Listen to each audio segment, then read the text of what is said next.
everybody. Welcome to 13 Takes the Field, our ode to marching arts in Michigan and all of the hard work students from across our state put into shows that go well beyond halftime. Well, throughout the season, bands performed at multiple invitationals and then qualifiers and then prelims. This year, West Michigan schools hosted those competitions as musicians geared up for state finals at Ford Field. Now, we spoke with several bands to find out what it takes to run a successful competition.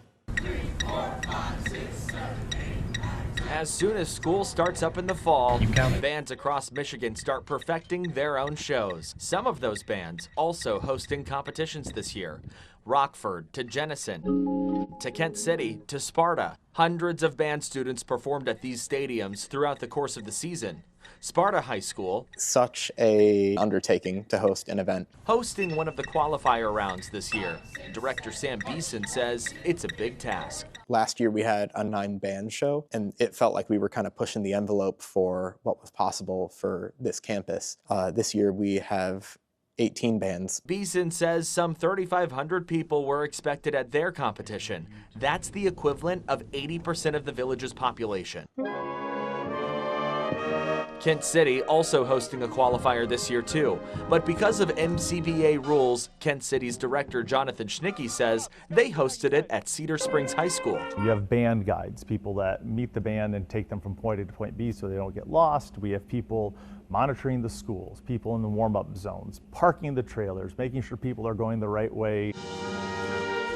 Schnicke saying they had around 40 volunteers just for their competition this year. All of this for the students working hard to compete in the MCBA. We've got it down almost to a science now, and I think we're able to fully give a great experience to our bands that are coming, so that way they can be as stress-free as possible and be able to give their best possible performance.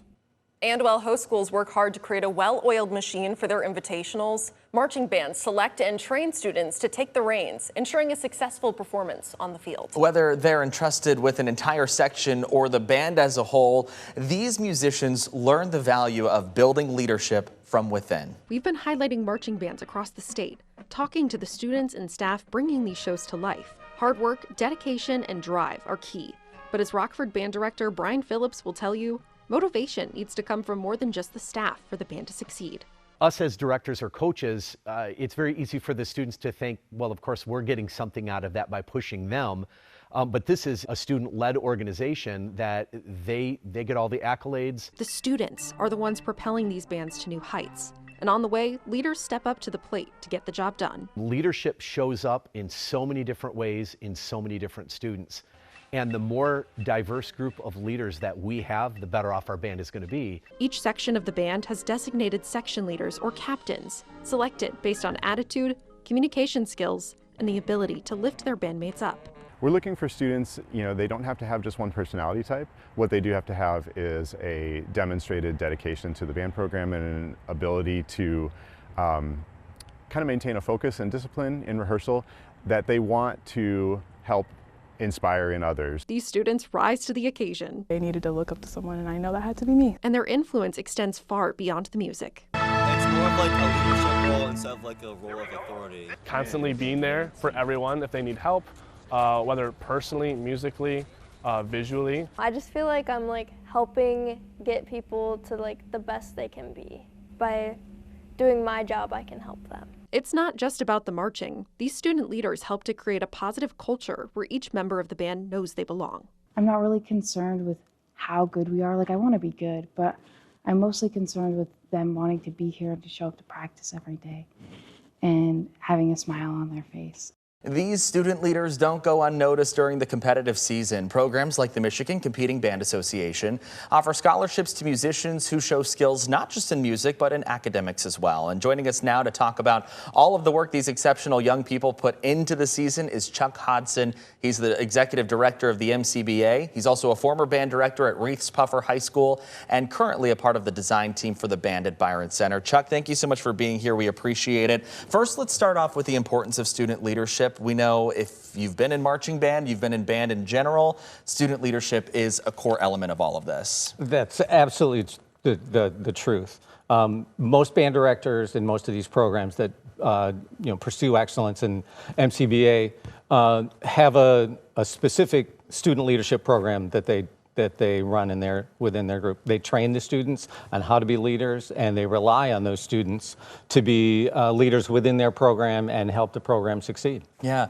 Let's talk about the scholarship program with the MCBA, because this is honoring some students within some of these bands. Can you talk about how the scholarship program works and what's available for students? Well, there's a nomination process. So first, their band director will submit a letter of recommendation with a form that details what the students have done with performing excellence on their instrument, and some background about what the students want to pursue. MCBA awards scholarships to students that are going to pursue music as a career, with a little bit of a focus on music education, but students that are just going to pursue music as a career. So we want to forward students into that in their college education. So we want to support students that are excellent in their musical pursuits in high school, and are going to pursue it in college. So essentially, supporting the next generation of music leaders, music educators, and things like that. Absolutely, it's part of the goal of MCBA to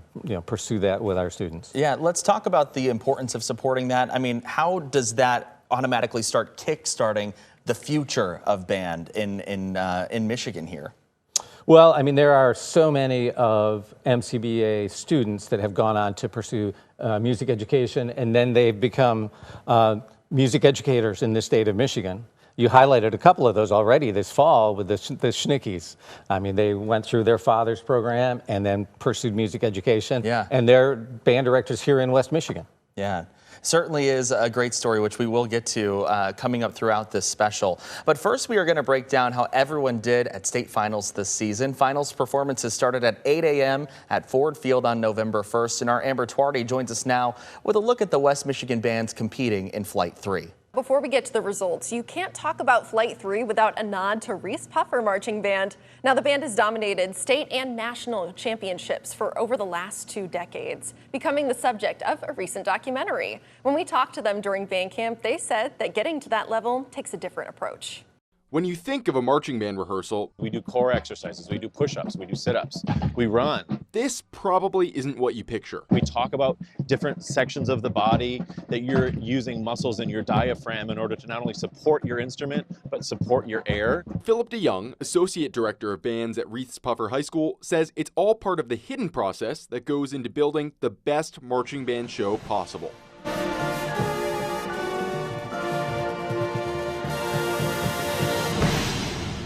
And in the case of Reese Puffer, a band that has a national championship under its belt, that means it's building one of the best marching band shows in the country. It's combining like dancing and music and all together with so much time and effort into it. And knowing that makes it feel so much better to watch marching band and just be in it in general. Such a big production takes a lot of time, 8 hours a day for weeks during band camp, and rep after rep just to get it right. Because in order for a circle to be a circle, everybody needs to be in the circle. If one person is inside or outside of that circle, the illusion of what we're trying to create is just destroyed. Precision is the name of the game. Each individual member has to hit their marks and their notes exactly right to make the final product pop. We're talking about math. How big are your step sizes? How many steps? How many steps is half of the steps you need to get there? It's science. We're talking about the physics of making sure the waves of your sound are all in a line. But when all the parts come together in harmony, it's music to the ears and a feast for the eyes that'll benefit those involved long after they finish marching. We're creating musicians, we're creating athletes, yes, but they are learning how to be well-rounded people when they're done, when they leave the band program. That's what we're doing. Flight 3 was first up at state finals. 4 West Michigan bands kicked off the competition. Gull Lake came in 8th with a score of 79, while Holland scored 83.65 to claim 5th place, and Northview in Grand Rapids took 4th with 84.6. Reese Puffer and Muskegon topped the flight, taking home gold with a score of 91.05. Thank you, Amber. When we come back, band members know your section becomes an extension of your family, but for several West Michigan schools, this family has become an extension of the band. growing up, we used to get a little frustrated when he would say, like, my kids. And we'd be like, we're your kids. But now, like, we get it. Say hello to the Michigan Marching Dynasty when 13 Takes the Field returns. We're the Rockford Marching Band, and we're Open 13!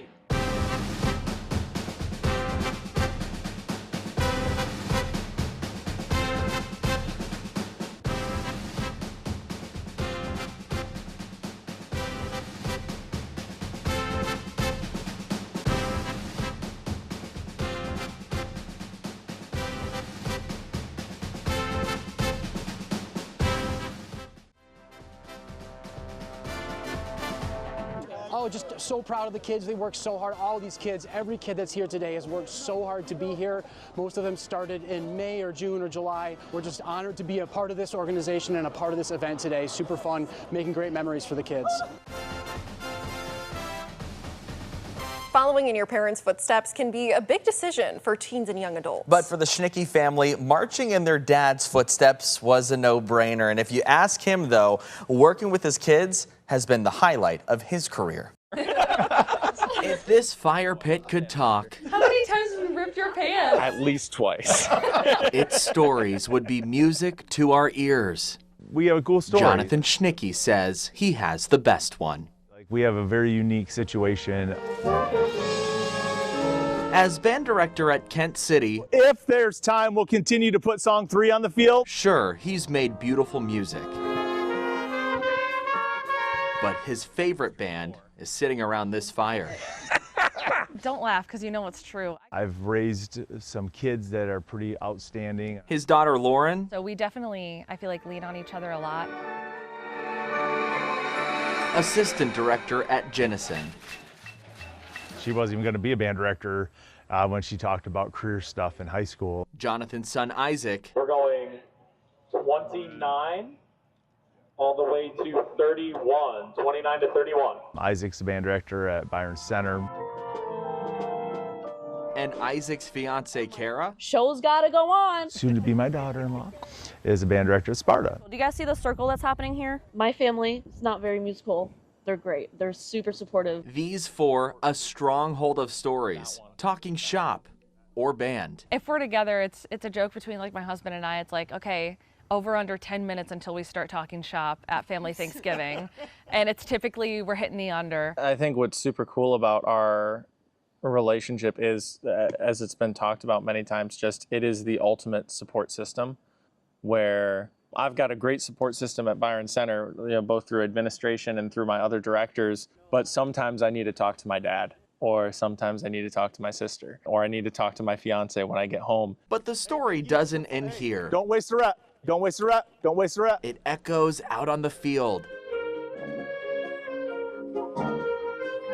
where the Kent City Band tells its own story. Led by senior drum major Aaron Schnicke, you guessed it, Jonathan's son too. When I'm out of band, he's my dad, but when I'm in band, he's my director, and have that little extra sort of air of respect when I'm there. Another story of the band family. It's humbling. It's pretty cool to know that they're out there.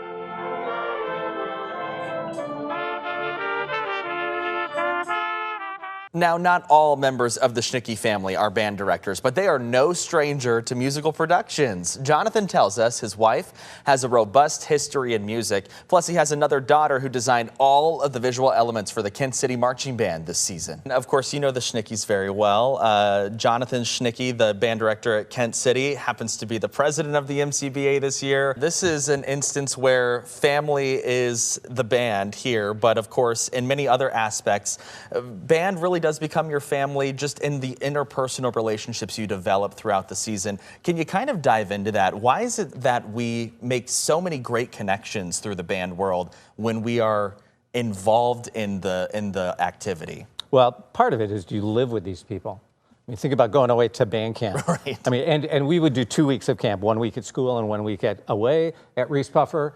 And when you spend that much time with people, I mean, they become your family. Yeah. And that, just alone, just spending that amount of time, with people, you develop that kind of a relationship. The parents do too. Yeah. I mean, those parents that spend so many hours at sewing machines, sewing uniforms and flags, or in the shop working things, or on the road, moving things around, those parents have connections that they would consider to be kind of like their best friends. It was a pretty amazing thing. Yeah. Did I hear right that your kids were even in some of the bands that you taught? Is that correct? I had 2 kids, and they came up through the band program. I think they loved it and they hated it. My daughter said she never had a boyfriend in high school because of me. And my son was also a part of the band in Reese Puffer. So they really had great experiences. And they tell me now that they learned a lot. Yeah, just another example of how band really is your family when, family is so ingrained in what we do.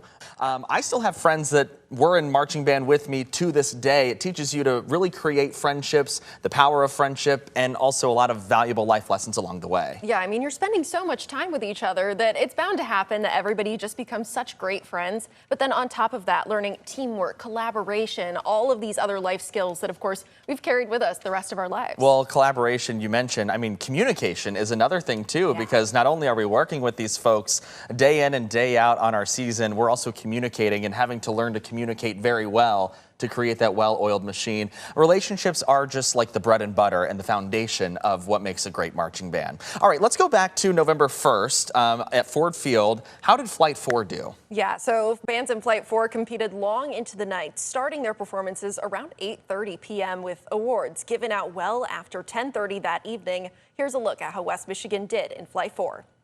Godwin Heights came in 8th, while Spring Lake grabbed 4th place.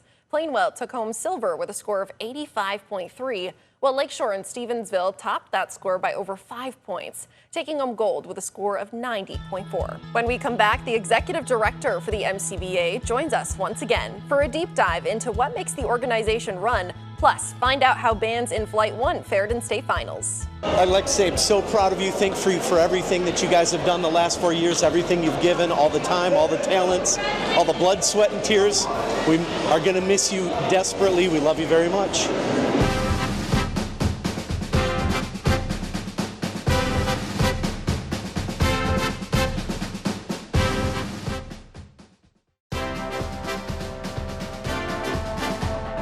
Their development over the summer months, and especially once we got into our camps and the school year, has been just outstanding. So really, really proud of everything that they've been accomplishing all this season.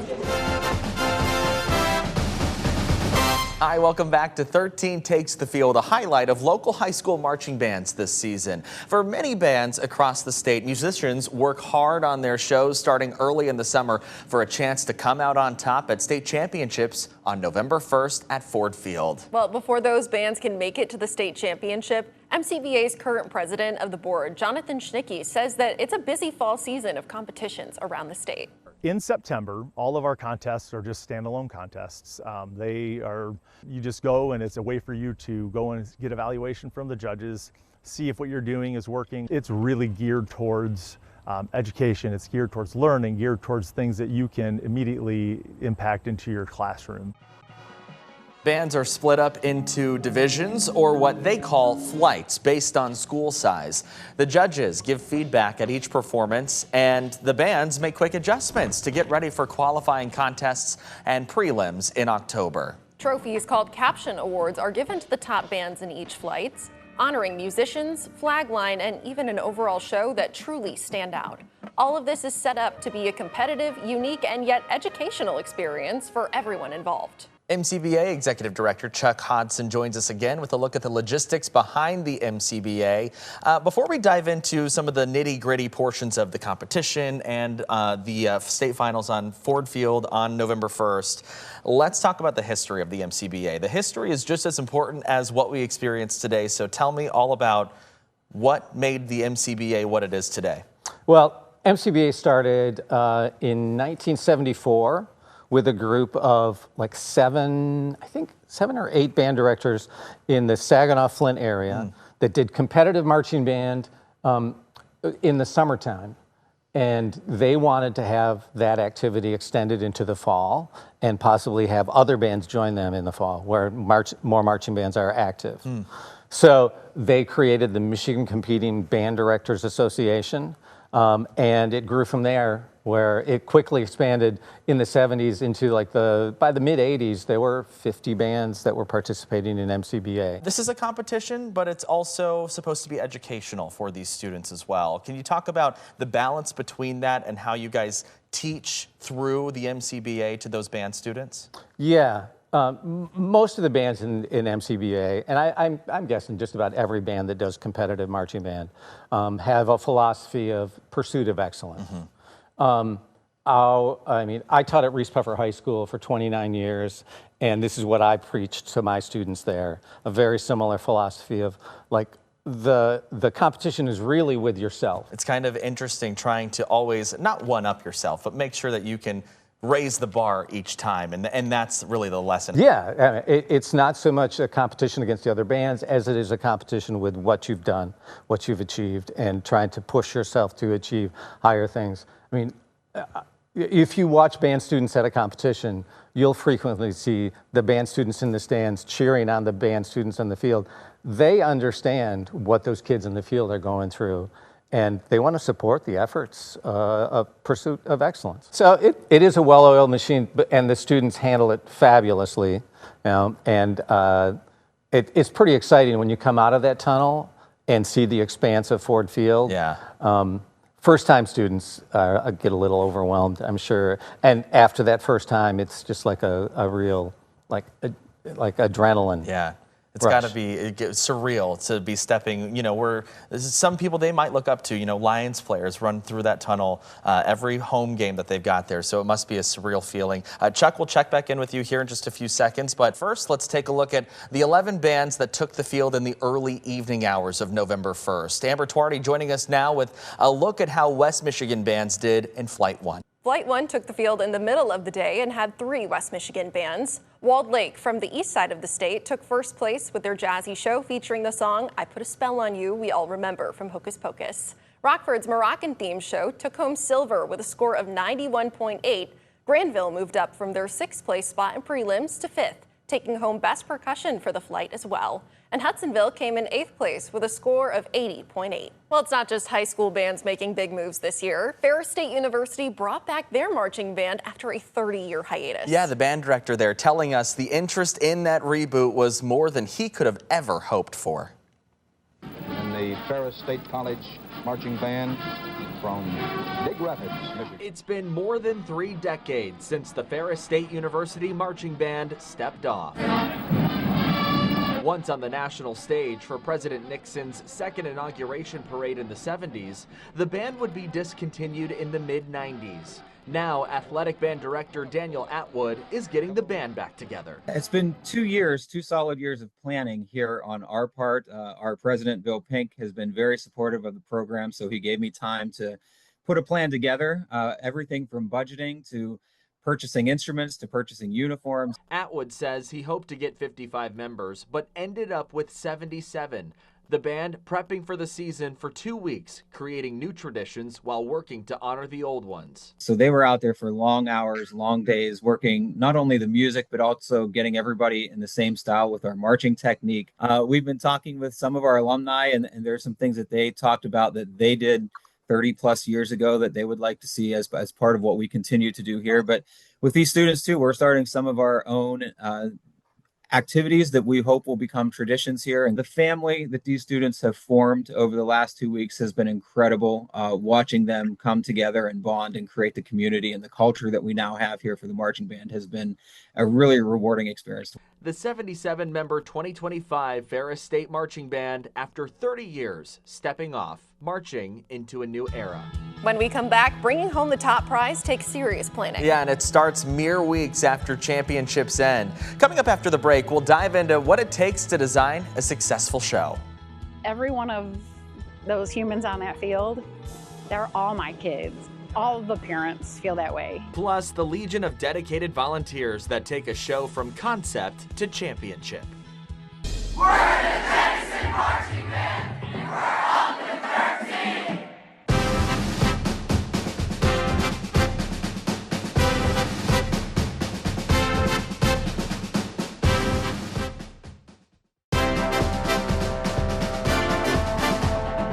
super excited. This is my daughter's first year in marching band. Congratulations, Watervliet. Great job again.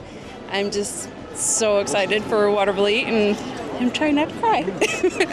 Congratulations, Watervliet, from the school board. We are excited. Congratulations. Building marching shows takes time, dedication, and attention to visual details. For Jenison Marching Band, those visuals are in the hands of the Flag Line, a group of students who never pick up an instrument but bring life to the show. We all know what music sounds like. But what does it look like? They are the visual interpretation of the music. The color guard, a unique section of the marching band. What you're hearing from the band musically, you should be seeing with the color guard visually. Painting a picture on the field through flags, rifles, sabers, and dance. We're ultimately the storytellers, right? We're the ones that are letting the audience and the judges know what the marching band show is about. 7, 8, 9, 10, 11, 12. We are the visual. We make it more fun to watch. Some of the choreography can be hard, but mostly you can kind of feel it in the music. For more intense parts, we have lots of faster work with lots of weapon, and then for our big ballad moments, we have lots of color with our swing flag works. My favorite part about GART is the different choreography and our costumes and performing. I really like performing. Performance isn't just about precision, it's about connection. Each member plays an important part in the bigger picture, keeping the show flowing from the first note to the last. I think a lot of the times it's the energy that comes from the audience, but also from each other. You're not alone on the floor or on the field. You're one team. A bond that lives outside of practice. All of these kids, they're all friends, they're best friends, and they will be lifelong friends forever. Building a family on and Chuck off the Hansen field. joining us once again for a deep dive into the importance of visual design. Of course, putting together a great show incorporates the music, but it goes well beyond that with the concept of the show. Let's start with the concept, because this is often where bands start before they really start to dive deep into the creation of a show as to what we see on the field in the fall. So talk about the concept. How do bands typically put this together? Well, it starts almost immediately after the end of one marching band season. By December, people are brainstorming about what they want to do for their show, and it starts with just concepts. So January, February, they're starting to formalize. They'll have a nugget of an idea, and they'll present it. And it can be music, and it can be a visual concept, or it can just be like a generalized concept. Let's talk about the judging, because props don't necessarily fall into the judges' categories that they're looking at, but what are the judges looking at in terms of the visual elements of the show? Props don't get judged, but they set up an aesthetic on the field. They help paint the picture that the band is trying to portray in the way that they tell their story. And that's what a marching band production is. It's a story. And the color guard on the field, are they judged in any sort of way, and how do they judge those folks? They're getting judged on how well they do what they do. They're getting judged what they are doing. So both of those elements, the how and the what, they will get scores based on the execution of the things that they're trying to achieve. And they also get judged on the complexity of the stuff that they're doing. So you're gonna be, the potential score that you would get is gonna be higher if you're doing more complex things. You have to design the big effects of a show into the show as you're developing the show. So those props that we see on the field, they've got to be built by somebody. They've got to come to life in some way, shape, or form. Who does that? How do they do that? So I'm going to, the parents do that. I mean, the bands would not survive without the force of volunteer work behind them, behind the scenes. I mean, I can harken back to my director years at Reese Puffer when we had a fabulous group of parents that would put together crazy productions. I mean, we had 2 semi-trucks full of props most years when I was at Reese Puffer. A lot of directors say we would overdo it, but that's just the way that we did it. The band parents behind the scenes were just fabulous. We would come up with crazy ideas, and they would figure out how to make them, and they would put that together. They worked all fall, just like the band students worked all fall. You're actually a former Color Guard member yourself. You went to Rockford High School. You were in the band there. Can you talk about being that visual element on the field? Because it certainly does add a different level of showmanship to the field. Yeah, being that part of the marching band and just performing in general is truly, it was one of the best feelings that you could possibly imagine. You're helping to bring that visual interpretation of the music to life, and that's done through the flags, the type of equipment you're using, because of course there's sabers and rifles as well. Dance, costuming, there's just so much that goes into it to create this beautiful picture, and it's really just being a part of something that's so much bigger than yourself. Those students work hard, the parents also work hard as well. And speaking of those parents, we went behind the scenes at Byron Center to celebrate all of the people behind the performers.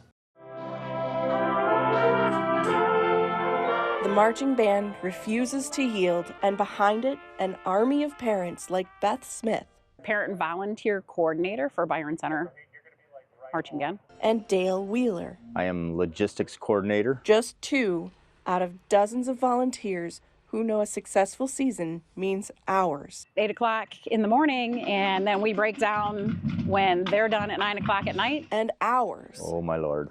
I get out of work at 2:30, rush straight here, and 3 nights a week, and then weekends. Of work starting months before students take the field. Planning starts early spring for the fall marching program. And then we jump into band camp, pre-band camp and band camp last week of July and the first week of August. And that's when crazy work begins. Crazy work, like competition day. About 45 minutes to a load, a full load. The parents are all unloading props, unloading instrument carts. You gotta load it, unload, put it together. Then we pull out tables and bins of snacks and cases of water. Load it back in, take it back to the school. Because these kids come back starving and thirsty. Unload it, put it in the school, and put it away for the night. I stuff my pockets with Band-Aids because somebody always needs a Band-Aid. We usually average 9:30, 10 o'clock getting out of there. It all starts with these parents. We do painting and building and building and building, still building. And an idea. I was notified right after band camp of a 27-foot long church, told of a trailer that was full of scaffold and make it happen. He gave me a picture and said, this is what I'd like it to look like. At Byron Center, students get a phys ed credit for 2 years of marching band. Parents get a badge of honor. That's a lot of old timers going across the field. It's like ants working. It's so fast and so efficient. Those long hours, early mornings and late nights of hard work, enthusiastically given for the best reason. Why do you do this? Support the kids. Enjoy it. Nothing more than that. I love my own children, obviously, but every one of those humans on that field, they're all my kids. All the parents feel that way. For 13 Takes the Field, I'm Christy Roseboom. Like most bands across the state, Byron Center's practice is at night, often going to 9 o'clock on a weeknight, all to make room for other extracurriculars the students may have, and not to mention the volunteers' jobs. Yeah, parent volunteers are there much later than the kids, making sure everything is ready to go for the next rehearsal or competition day. Now, let's take a look at how West Michigan did in Flight 5. More West Michigan bands compete in this flight than from any other area in our state, taking up 8 of the top spots. Allegan, Tri-County, Comstock Park, and Newaygo all telling unique stories that filled out places 8 through 5 with scores in the high 70s and 80s. Kent City's show, the Vailmark Grand, got them 81 points for 4th place. Meanwhile, Grant topped Belding by just 0.05 of a point, earning silver with a score of 85.4. And Watervliet, down in our southern counties, took gold with 85.9. When we come back, it's been a mad dash to the finish line for the MCBA state finals, but for some bands, the celebration is short-lived. 2 more weeks. We got to keep the blood pumping for 2 more weeks. Pulls their focus back to improving their show even after taking home some serious hardware. Job well done. Yeah. This is for you. Yeah. Yeah, super proud of them.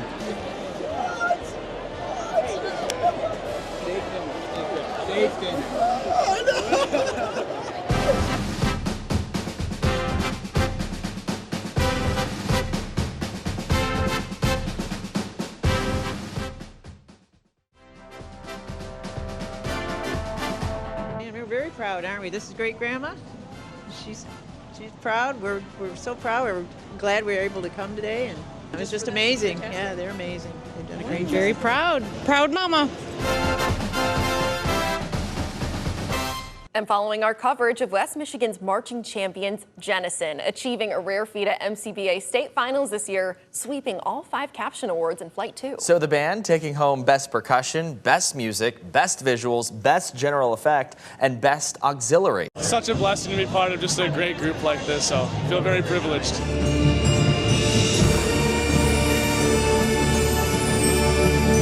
A privilege band directors make sure is not taken for granted. As I was kind of talking to them in the end zone, I just told them to kind of just look up and look at all their family and friends that came to support them and just take some time to just appreciate what they've done.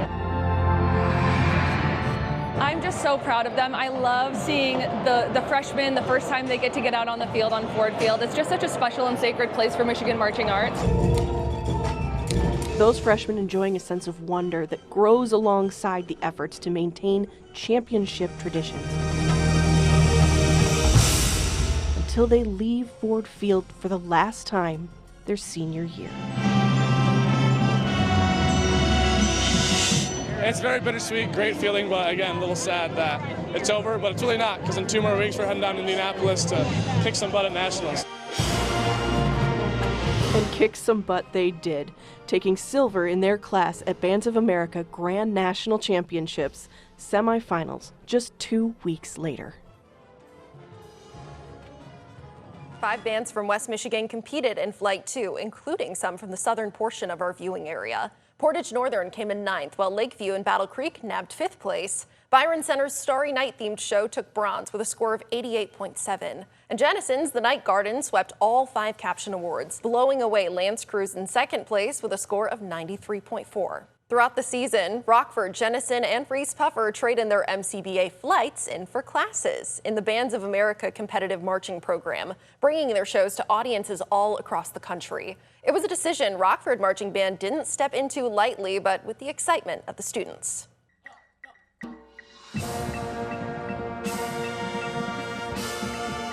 We were always proud of our marching program, but it wasn't overly competitive. And they looked into this MCBA thing and said that they decided they wanted to try it. And then they discovered the Bands of America track and they decided they wanted to try it. And our success and our growth and what we've become now is due to student pushing.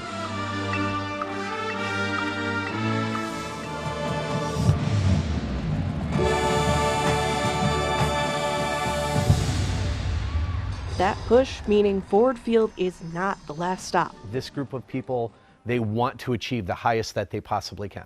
Or the last revision these kids will adapt to.